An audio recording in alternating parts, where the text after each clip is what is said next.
Hi guys, can demonstrate the 3-gang decoupler switch and how to put it into decoupled mode. So out of the box it comes as a normal switch that's coupled, the Zigbee interface. You touch the button, you can hear the relay switching.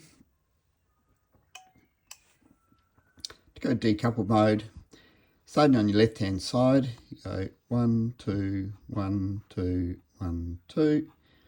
Lights start flashing. Pick the switch you want to switch into decoupled mode, and then wait about 30 seconds for it to switch over internally.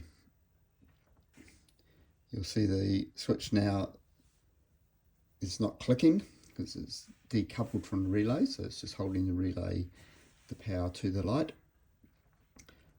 To switch back to coupled mode, just repeat the process. So go 1, 2, 1, 2, 1, 2. Touch twice the switch that you want to convert back, and now it's in coupled mode.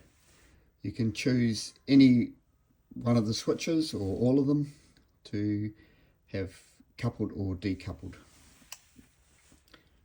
Now you can hear the relay is engaged again. The only thing really to remember is to start on your left side. Go 3 series of 2 touches and then 2 touches on the button that you want to switch or decouple.